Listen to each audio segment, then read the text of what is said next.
In the heart of a city filled with the blare of horns and the grey of tall buildings, a courthouse stood as a symbol of power and coldness. On that rainy morning, the corridors were crowded, but not out of curiosity, but rather with the feeling that something extraordinary was about to happen. In the center of the main hall, a woman in a simple uniform, with a tired look and trembling hands, silently awaited the verdict that could destroy her life. Her name was Helena, a humble nanny, who had dedicated years caring for the Vasconcelos twins, two children she loved as if they were her own. Now, ironically, she was accused of negligence, allegedly causing the accident that left one of the boys paraplegic. The sound of the judge's gavel echoed in her mind, and each second felt like an eternity. In the front row, the twins' mother wept silently, torn between guilt and wounded pride. Their father kept a hard expression, trying to hide his fear of losing his reputation. As Judge Fausto Dellini, known for his rigidity and lack of compassion, adjusted his glasses and prepared to deliver his sentence, an almost palpable tension filled the air. The press cameras captured every detail, the sweat dripping from the lawyer's forehead, the babysitter's teary eyes, the reporter's nervous whispers.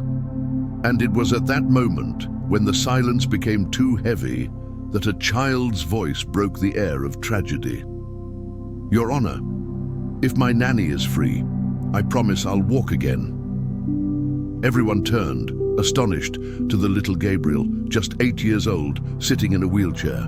The flashbulbs froze the moment. A murmur ran through the courtroom, and for a few seconds, even the judge, the man who claimed not to believe in miracles, felt the ground tremble beneath his feet. Before we dive into this surprising plot, tell me which city and state you are watching us from. Leave a comment and I will respond in gratitude. And don't forget to subscribe to the channel, activate the bell, and like this video.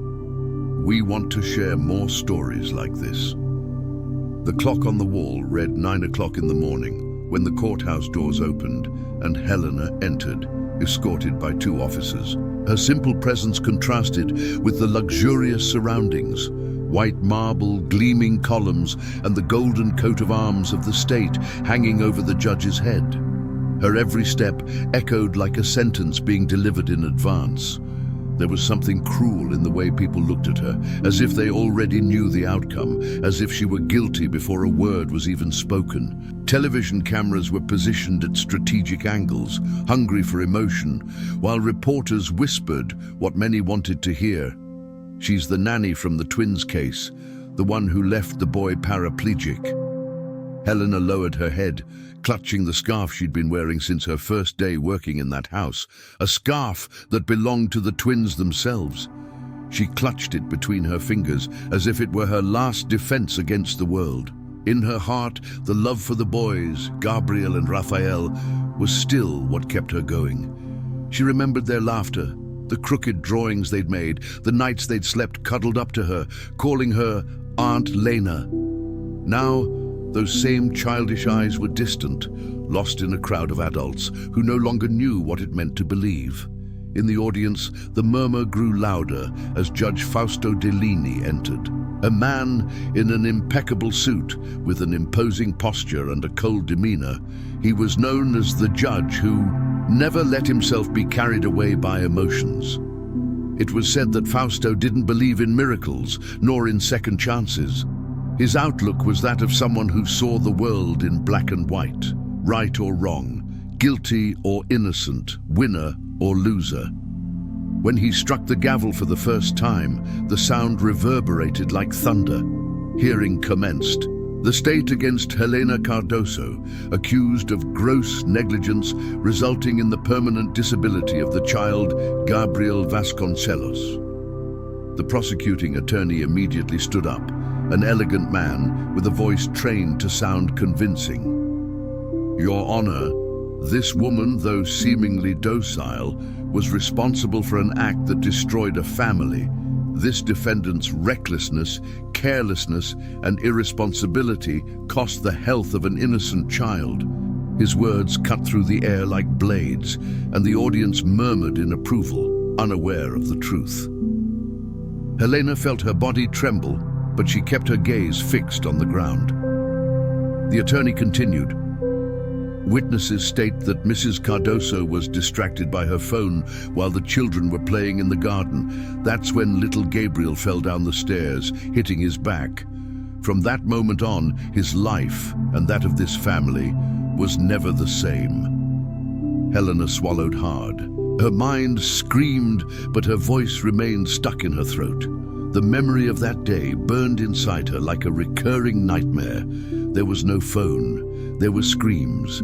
A storm was approaching and the family dog was loose, frightened. Gabriel ran to protect his brother and she, desperate, ran after him. The accident was a tragedy, but not a fault. Still, who would believe her? A simple nanny against the word of a powerful family. Across the room, Rafa Gabriel's twin brother Gabriel watched silently, sitting beside his mother. His eyes were red, not with anger, but with confusion. He remembered flashes of that day. He remembered Helena shouting, "Watch out!" and the dull thud of the fall. But the fear of upsetting his parents kept him silent. Helena saw him, and for an instant, the two exchanged glances. It was brief, almost invisible, but enough to rekindle something. The bond that time and injustice had tried to erase. Judge Delaney interrupted the lawyer with a wave of his hand. "Enough dramatization. Bring me the facts." His voice echoed firmly. "The court wants to know if the defendant has anything to say before sentencing." Helena stood slowly. Her hands trembled, but her eyes, tears-filled, were filled with truth. "Your Honor, I would give my life for those children. I always have. What happened was an accident, a fatality that I would trade for anything in the world if I could.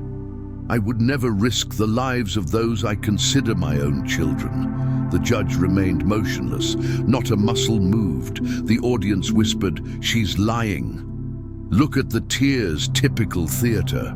Helena closed her eyes, trying to ignore the venom of the words. In her mind, she only heard Gabriel's voice, sweet and small, saying, "You are my hero, Aunt Lena." That memory was the only shelter amidst the storm. When the prosecutor resumed speaking, his tone changed, crueler, more calculated. "Curiously, Your Honor, the defendant claims to love the children as her own. However, since the accident, the boy hasn't walked again, and Mrs. Cardoso has never visited him. Is that love?" Helena wanted to respond, but the tears betrayed her. She had tried to visit for weeks. She knocked on the mansion's door, called, sent letters, all ignored. Her parents, ashamed of the tragedy, pushed her away as if she were a disease. The judge took a deep breath. "The evidence is clear. There is responsibility." The silence was absolute. Even the sound of breathing seemed to stop. Helena's heart beat faster. The whole world seemed to press in around her. The judge raised his gavel, ready to declare the verdict, when something happened. Something that would change the course of that story. From the audience, a soft, tremulous, and unexpectedly firm voice echoed, "Your Honor." Everyone turned. It was Gabriel, the boy in the wheelchair. His mother tried to restrain him, but he held tightly to the armrest and continued, "If my nanny is free, I promise I'll walk again." The sentence hung in the air, vibrant, absurd, impossible. A murmur grew like a wave. Cameras turned on him. Journalists whispered, "He said what?" The judge raised his eyebrows, visibly irritated but also curious. "Kid, this is a courtroom. Sit down." "No, sir." Gabriel looked up, his blue eyes shining with a faith that seemed to tear through the gray of the room. "She never let me fall. She always protected me. And I know that if you believe in her, God will let me walk again." The silence was deafening. The judge's hands trembled slightly, but he hid them under the table. Helena burst into tears. Even the reporters lowered their cameras, unable to record without becoming emotional. The twins' mother covered her face, and their father, proud and stunned, felt something he hadn't felt in a long time: shame. And then, with an impulse that defied all logic, Gabriel began to move his legs. First a slight tremor, then a stronger one. A metallic clang echoed as the wheelchair moved backward. The judge stood abruptly, his heart pounding. The audience screamed, some laughing in shock, others crying. Gabriel gripped the edge of the judge's table and struggled to support himself. His knees buckled, but he remained standing. The impossible was happening before everyone's eyes. Helena, on her knees, looked at him, her face streaked with tears. The room seemed illuminated by a light that didn't come from the windows. For 5 eternal seconds, no one breathed. Judge Delaney, a man of law and logic, stood motionless, speechless. His gaze wandered between the boy and the woman he was about to sentence. And then the miracle was over. Gabriel slumped back into his chair, exhausted but smiling. "I told you, Judge," he whispered breathlessly. "God just wanted you to believe in her." That simple sentence pierced the judge like an arrow. He lowered his gaze, unable to bear the weight of his own reason. The room came to its senses with murmurs and tears. Journalists wept. Police officers looked at each other, unsure of what to do. Helena, still kneeling, hugged the air as if hugging the boy. The judge stood slowly, took off his glasses and placed them on the table. His voice, once firm, trembled. "This court cannot judge what human eyes cannot understand." He looked at Helena, then at Gabriel. "Case closed. Defendant acquitted." The sound of the hammer echoed through the room, but this time not as condemnation, but as liberation. Helena burst into tears, embraced by the twins' mother, who was also crying. Raphael ran to her and wrapped her in a tight hug, repeating between sobs, "I'm sorry, Aunt Lena. I should have told you. I should have told you that you tried to save us." Helena caressed him, unable to respond. Tears mingled with her smile. At the back of the room, the judge walked away silently, his face carrying an expression no one had ever seen on his face: regret. Outside, the sun broke through the clouds and bathed the courthouse steps in golden light. Cameras captured Helena leaving with the twins, hand in hand. Gabriel still couldn't walk alone, but something in him had changed. In his eyes, in his faith, in his spirit. He looked up to the sky and whispered, "Now, justice has been served." And that morning, between flashes and tears, the city witnessed something that no newspaper could translate. The moment in which the faith of a child healed not only a body, but all the souls that doubted the impossible. The afternoon sun streamed through the windows of Helena's small apartment, casting golden streaks across the faded walls. The city outside continued its relentless rhythm, horns, voices, haste. But inside that simple home, an almost sacred silence reigned. It was the first day she could breathe without fear since the trial. The sound of the judge's gavel still echoed in her memory, only now not as a sentence, but as a confirmed miracle. The acquitted Nanny, the miracle woman, as the news reports called her, had become a symbol of faith and redemption for some, and an enigma for others. Helena sat on the edge of the bed and took a deep breath. The twins' handkerchief, the same one she had held in court, now rested in her hands. She brought it to her face, remembering every moment spent with the boys. She remembered how Gabriel was the more sensitive one, the one who asked questions about God, the one who believed in the invisible. Raphael, on the other hand, was the curious one, the questioner, the one who wanted to understand the how of everything. They were different, but together they formed the perfect balance. Since their birth, Helena had been the invisible bond that held that family together, until the accident destroyed everything. That day came back to her like an open wound. The sky was darkening quickly, a harbinger of rain. Helena was collecting clothes from the clothesline when she heard shouts in the garden. Gabriel and Raphael were playing chase with the family dog, a golden retriever named Tobias. Suddenly, the side gate flew open in the wind, and the dog bolted toward the stairs. Gabriel, impulsive and protective, ran after him. "Come back, Gabby!" Helena screamed, dropping her clothes and running down the steps in despair. Everything happened in seconds. The slip, the dry thud of the fall, Raphael's piercing scream. The world spun.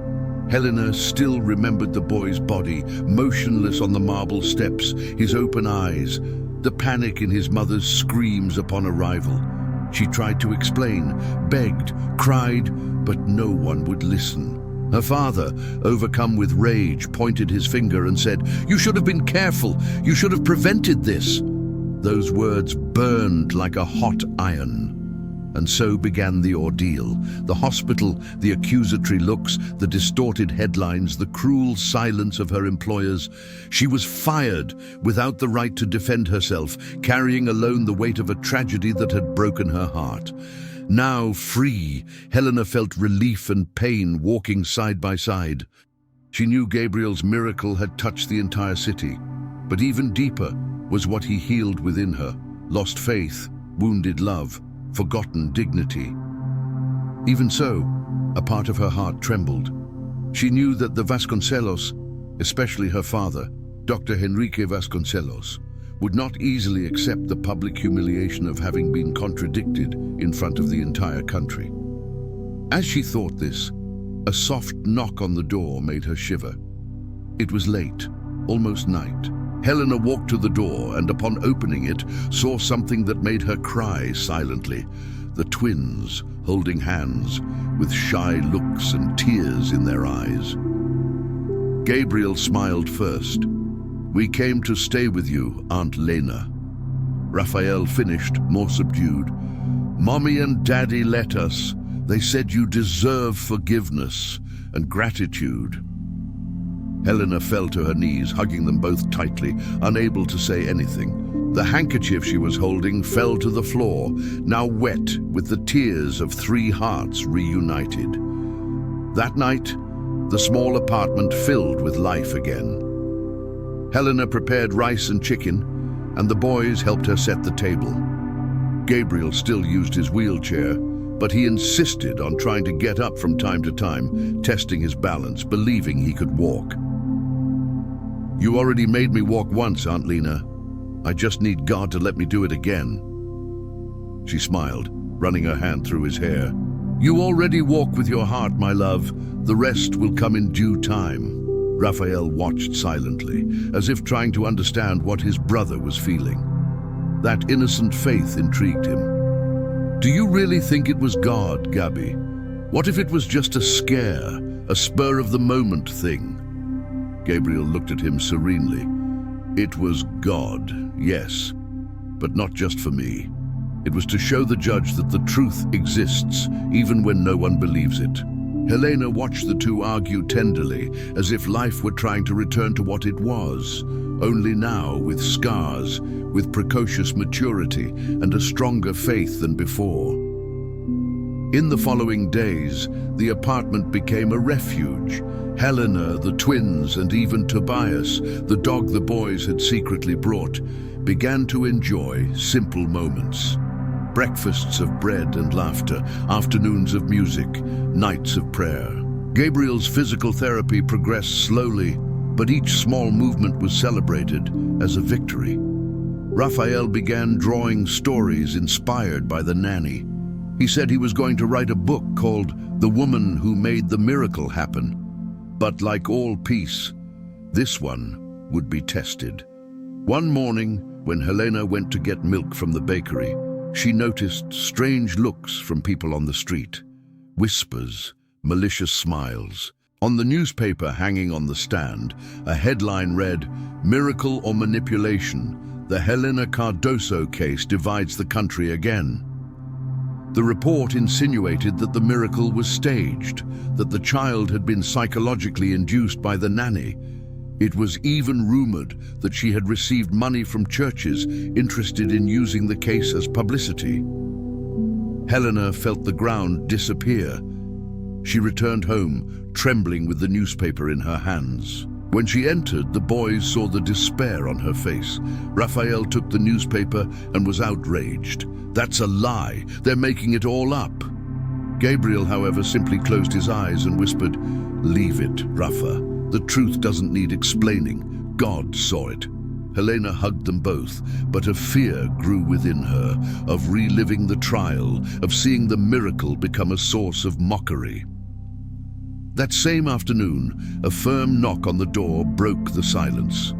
It was the boy's father, Dr. Henrique. In a dark suit and weary gaze, he seemed a different man. Helena hesitated, but opened the door. "May I come in?" His voice was low, almost regretful. "Of course, doctor," she replied, trying to hide her tension. He entered and looked around. The simple surroundings, the smell of coffee, the children's drawings on the wall. "I should have come sooner," he murmured. Enrique sat down and for the first time spoke without the weight of pride. "I lived my entire life believing that money and position could protect me. But in that courtroom, I saw my son rise. And everything I believed in fell with it. I accused you, Helena. I took everything from you, and yet you cared for them. You didn't run away, you didn't hate, you didn't give up. I don't know if it was a miracle, but it was love." Helena took a deep breath, her heart tightening. "I only did what a mother would do, doctor, because deep down, they were always my children too." The words hung in the air. Enrique looked at her with teary eyes, something he'd never seen before. "Will you teach me to believe again, Helena?" he asked, with a shy smile. She smiled back, not needing to answer. The days that followed were spent rebuilding. The twins' mother, Mrs. Patricia, still struggled with guilt, but began visiting the nanny frequently. The three figures, the biological mother, the foster mother, and the two boys, now formed an unlikely family, united not by blood, but by grief and faith. One night, a storm hit the city. The power went out, and the lights went out in the small apartment. The frightened children gathered in the living room. Helena lit a candle and began to sing an old song, the same one that had lulled the boys to sleep when they were little. The flame flickered, illuminating their faces. Gabriel rested his head in her lap and whispered, "Aunt Lena, can I tell you a secret?" She smiled. "Of course, my angel. When I was lying in that chair in the courtroom, I saw a light behind the judge. It was the same light I saw when you prayed with me. I think it was God. He told me to get up, but only if my heart was pure.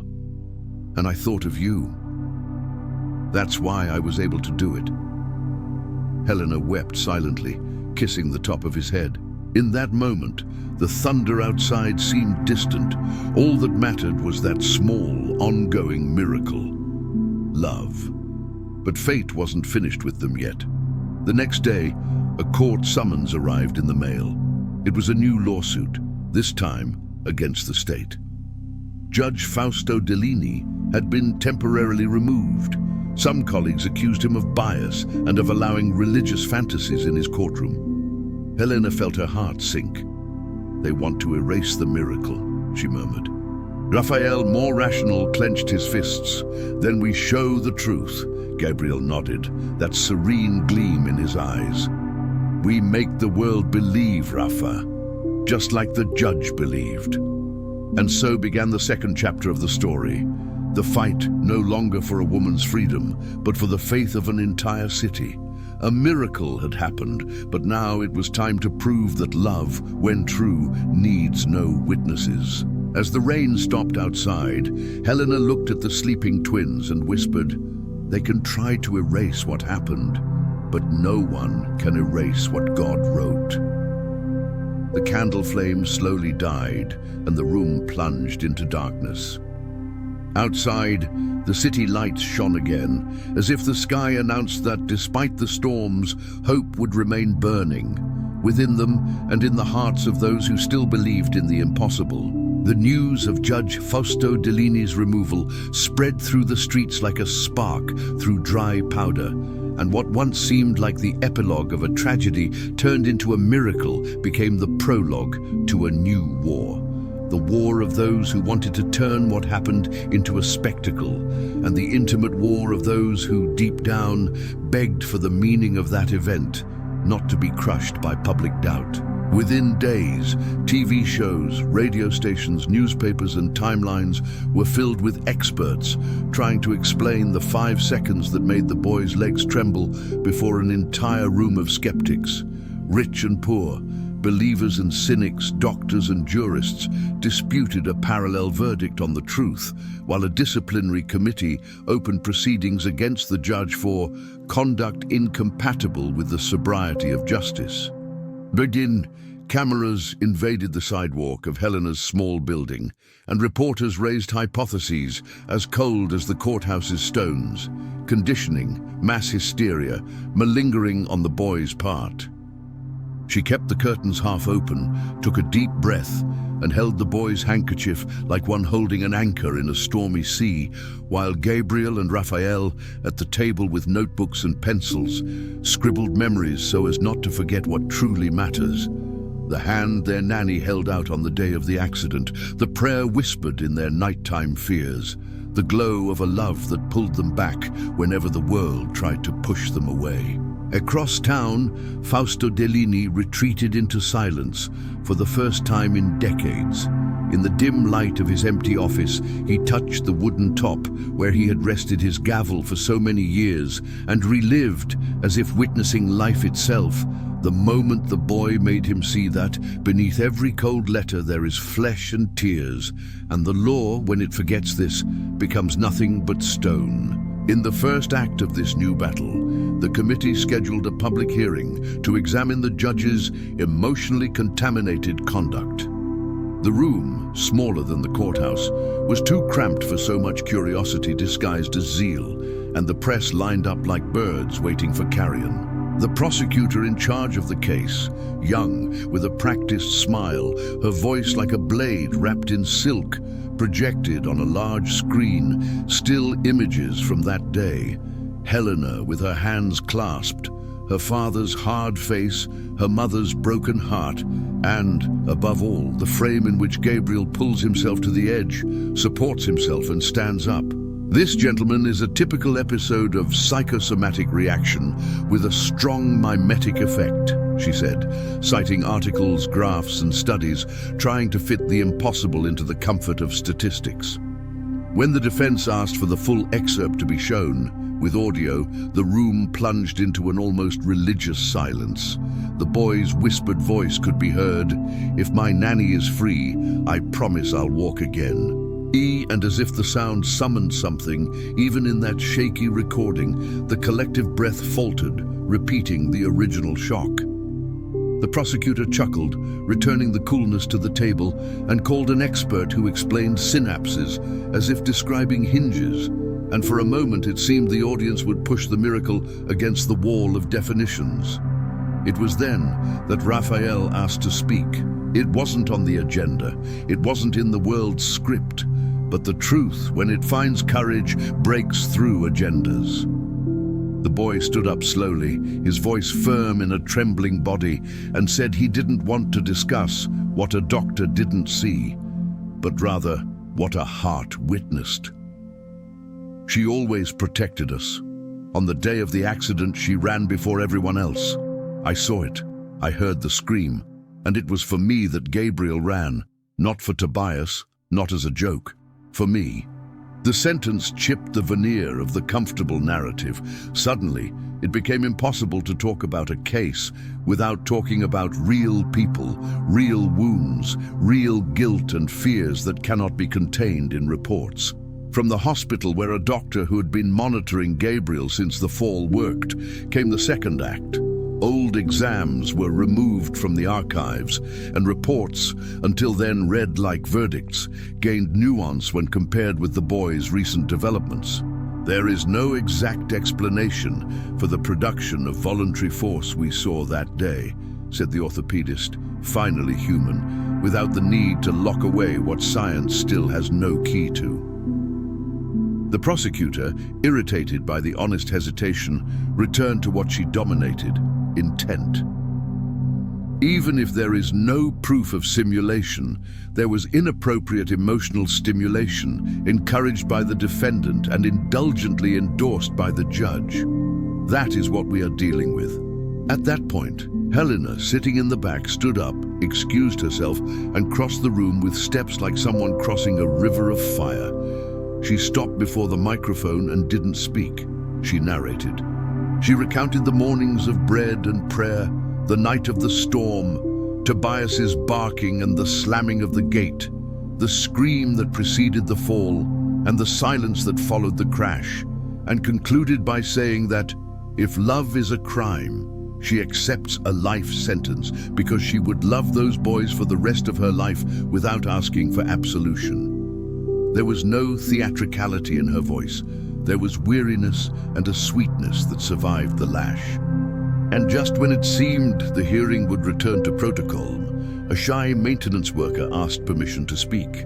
She said that months before, for security reasons, the external cameras at the Vasconcelos' house had been replaced, and that the old hard drive had been thrown into a storage room. She thought it was useless until she heard the nanny's story on television and remembered that a technician had said that there might still be data inside. The previous afternoon, moved by something she couldn't name, she had asked a friend to try to recover the footage. The room held its breath. A technician arrived, rushed in, and after a tense delay that stretched seconds into centuries, the frames appeared. The gate opens with the wind. Tobias runs. Raphael hesitates at the top of the steps. Gabriel advances. Helena runs before the scream, her hand outstretched diagonally. The stumble, the fall, the nanny's body thrown to cushion the impact. The screen, once the subject of a thesis, became the day's confession, and the silence that followed wasn't skeptical. It was the silence that only settles when the truth finally sits in the middle of the room. In the third act, the audience became the mirror each person carries hidden within. The father, Enrique, who had entered as hard as granite, shed his suit as if stripping off his own armor, walked toward Helena, and before everyone bowed, not as one who should, but as one who finally understands. He asked for forgiveness not out of formality, but for the desert he had left his own home in by letting fear speak louder than love. Patricia, the mother, grabbed the nanny's hand and cried without composing her face for the cameras. She wept with regret, shame, and relief for the picture that was finally complete. The prosecutor, cornered by events she hadn't foreseen, still tried to maintain the accusation of the judge's complacency with religious manifestation, as if the heart could be barred by an ordinance. It was then that Fausto Dellini, summoned as a defendant for his own humanity, stood up, asked to speak, and, for the first time, spoke without his robe. He said he spent years believing that justice was a wall, when justice is a bridge, that he mistook harshness for righteousness, and that morning, the moment the boy pulled himself to the table, he felt not the abandonment of reason, but the return of meaning. That he absolved not a dogma, he absolved a woman against whom words had been used as stones.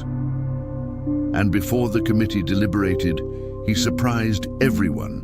He handed in his resignation, not out of shame for what he had done, but because he understood that sometimes, to protect the integrity of what one loves, one must vacate one's seat and offer oneself to the city in another way.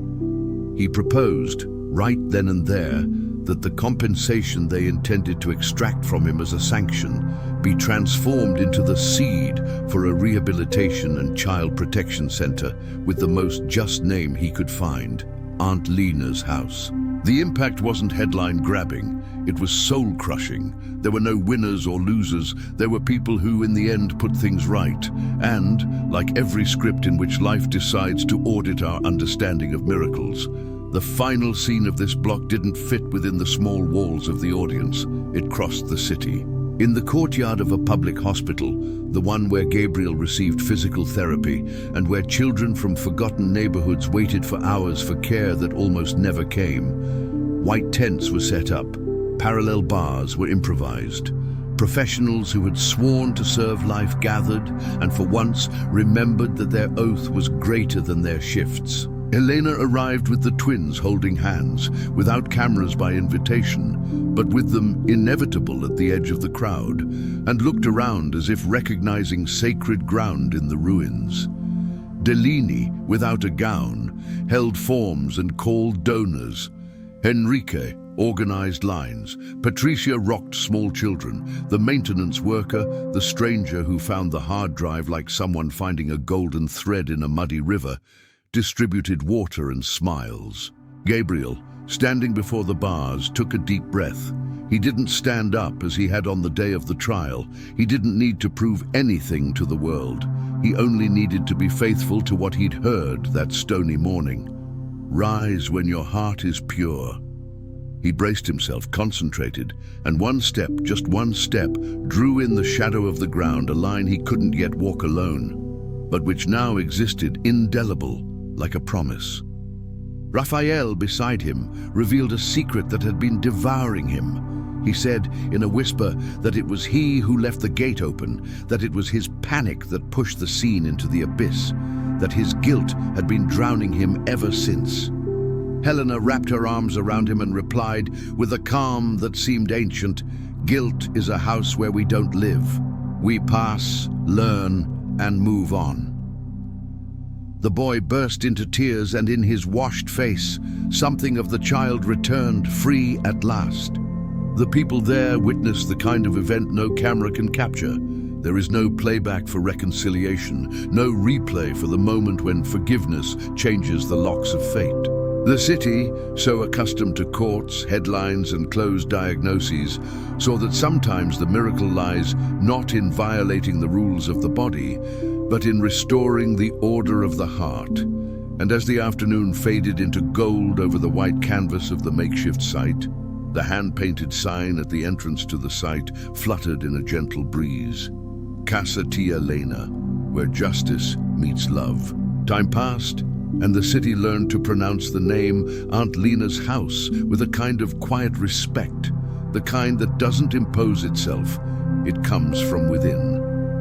In just a few months, the land that once stood dust and oblivion became a shelter for children and families undergoing physical and emotional rehabilitation. What began as a consequence of a process became the cause of transformation. And there she was, Helena, wearing the same worn apron, but now with the light smile of someone who has learned that love, when it doesn't fit in the heart, multiplies. Mornings began with the smell of baking bread, the sound of laughter, and the echo of crutches tapping rhythmically on the new floor. Raphael, now a teenager, cared for the younger children with the patience of an older brother. Gabriel, still in physical therapy, had become a living symbol of faith. Even without fully walking, he inspired everyone with the serenity of someone who had already achieved the impossible. "We don't have to run to be free," he told the children. "Just believe and take the first step." One day, while organizing toys, Helena found a letter on her desk. The envelope bore the seal of the regional court. She took a deep breath.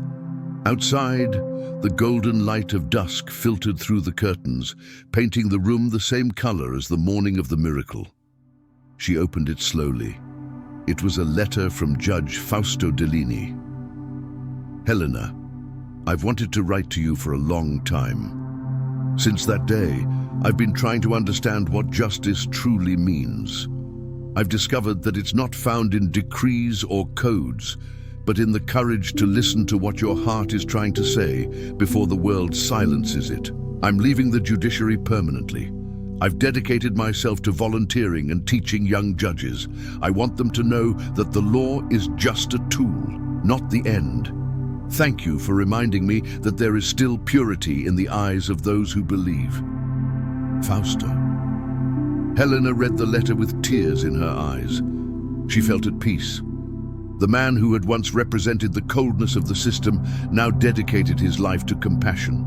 It was as if the miracle continued to unfold, silently, in the lives of each person who witnessed that moment of faith. But the story still held one last twist, the most human of all. One afternoon, while playing with the children in the courtyard, Gabriel tried to take another step. He was excited, confident. Helena held his hands, encouraging him softly. "Slowly, my angel, one step at a time." He smiled and moved forward, but this time his body gave way and he fell to his knees. At that moment, the sun hid behind the clouds and a light rain began to fall, washing the freshly swept ground of the playground. The children ran for cover, but Gabriel held out his hands and let the drops fall. "You know, Aunt Lena, maybe the miracle isn't walking. Maybe the miracle is not giving up." The phrase echoed in Helena's heart for days. She realized that this boy, with his serene and unwavering faith, had become more than a symbol. He was a messenger. The same boy who once defied the disbelief of a court of law was now teaching an entire generation the meaning of hope. Weeks later, the City Hall organized a ceremony to make the project official, Aunt Lena's house as a leading public institution. Helena tried to avoid the spotlight, but the twins insisted. "Today is your day," they said. On the makeshift stage, officials were giving speeches, but the audience was waiting for her. When she took the microphone, her hands were shaking. She looked at the audience. A variety of faces, parents, children, reporters, onlookers, and simply said, "I don't have much to say. Everything that happened here started with a mistake, or what seemed like a mistake. But sometimes God uses what the world calls tragedy to show what true love is. If I ever taught these children anything, it was because they first taught me to believe. I learned that justice isn't about punishment, it's about healing, and that the greatest miracle there is forgiveness." The audience rose to their feet in applause. Tears flowed, hugs were swarmed, and the wind blew gently, as if the sky itself were applauding. In the middle of the crowd, Fausto Dellini stood watching, discreetly, moved. Beside him, Enrique and Patricia, now volunteers at the institution, proudly held their children's hands. That night, when the event ended and silence returned, Helena walked to the courtyard. The sky was clear, and the moon reflected in the windows of the house like a mirror of peace. He sat on the wooden bench where he usually rested and gazed at the stars. He remembered the first day he entered a courtroom, the humiliation, the pain, and how, amidst the darkness, a child of pure faith lit the light. Suddenly, she heard footsteps behind her. Gabriel was approaching, leaning on a cane. "Aunt Lena?" he called, his tone ever so sweet. She smiled. "Shouldn't you be sleeping, young man?" He laughed. "I just wanted to show you something." He held out his hand and slowly, without his cane, took 2 firm steps toward her. "Look, Auntie, I think I can do it now." Helena brought her hands to her mouth, her heart racing. "My God," Gabriel added, smiling. "He never stopped being here." She hugged him tightly, and under the full moon, tears and laughter mingled. On the balcony, Raphael watched, his eyes shining. "I always knew you could do it, brother." And so, on that simple night, without cameras, without judges, without an audience, the true miracle happened. Not the one that defies medicine, but the one that heals souls. The reunion between faith and reason, love and justice, heaven and earth. From the top of the gate, the sign Casa Tia Lena, where justice meets love, swayed in the wind, reflecting the moonlight like a lighthouse. And deep down, Helena whispered to herself, a collective gasp spread through the courtyard. Raphael ran, what the heart felt, children stopped, and silence fell. And the imaginary camera holding his face in slowly pulled back, is everything the lit courtyard. The laughing children, breathing heavily, and the 2 twins, his eyes welling side by side, not from pain, the first time, but from while frustration. Helena's soft voice would echo like a prayer. that you were ready. When faith is born from love, hugged him tightly. Even pain becomes a path. You're ready, Gabriel. At the next morning, it's just that God's steps have different with the aroma of coffee mingling with the scent of newly planted flowers, resting his head on her shoulder. Aunt Lena's house. The dew still glistened on the petals, and the sound of birds seemed to announce that time had finally chosen to be kind. The world that had once pointed fingers now watched with respect what had become a symbol of hope. Helena walked slowly through the courtyard, watching the children playing, the volunteers caring, and the twins, now teenagers, guiding the younger ones with the serenity of those who had experienced a miracle and learned that faith is more than just waiting. It's continuing even when everything tells you to stop. Raphael, always curious and more rational, held a small reading workshop with the children. He read aloud, teaching them about courage, and said with a smile, "Every beautiful story begins with pain, but no pain is the end." Gabriel, more introspective and spiritual, had begun writing letters to other children undergoing treatment in local hospitals, simple letters with colorful drawings and hopeful phrases. God still writes, even when we think the page is finished. Those messages traveled from hand to hand and became seeds. Helena watched them both with teary eyes. It was impossible not to remember the days when fear dominated everything, the trial, the accusations, the judge's cold gaze, and to think that now that same judge was the institution's main donor, always visiting with a serene smile, helping the children with their studies and teaching ethics not with laws but with examples. "I learned more from a nanny than in 30 years of judging," he would say, laughing, while the children called him Uncle Fausto. The miracle that began with a childish phrase had spread like wildfire, healing invisible wounds. Enrique and Patricia, the twins' parents, had left pride behind and turned their fortune into fuel for good. Helena never asked for anything, but the couple insisted, "You gave us a home when we only had one house." They now lived between trips and visits, but always returned, bearing gifts and hugs. One afternoon, an envelope arrived, postmarked from abroad. It was from a research hospital in the United States, inviting Gabriel to participate in an experimental rehabilitation program. Helena fell silent as she read it.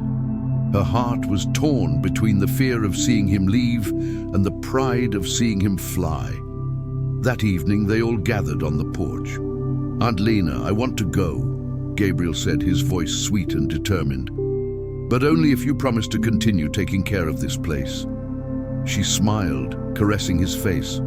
"My boy, the house only exists because of you, and what we built doesn't need walls. It lives on in every step you take." On the day of his farewell, the entire city seemed to wake up early. The press, now friendly, waited to record the departure of the miracle boy. Gabriel arrived in a simple suit, leaning on his cane, accompanied by Raphael and Helena. The airport fell silent as he stood in the lobby and looked at the cameras. "I'm not the miracle," he said, smiling. "The miracle is believing in love when the world only teaches you to doubt." The crowd applauded, and Helena wept, hugging the two boys she had once cared for as her own children and now watched grow into men before God and time. Months later, a letter arrived from the clinic. Gabriel was making progress, taking steady steps, and had become a source of inspiration to patients and doctors. A video showed him helping another child walk. "Faith moves in circles," he said in the video. "What they once did for me, I now do for others." Helena watched with her heart aching and her eyes filled with tears. The years passed, and the Aunt Lena's house grew. New wings were built, new children arrived, and the walls, once plain, were covered with drawings and hopeful phrases. In the central courtyard, a bronze sculpture stood, 3 figures holding hands, a woman and 2 boys, looking upward. At the base, engraved in gold letters, were the words that became the motto, "Justice meets love when the heart chooses to forgive." At the statue's unveiling, the entire city gathered. Fausto Dellini, already white-haired, delivered a trembling speech. "I dedicated my life to the law, but it was here that I understood what justice is.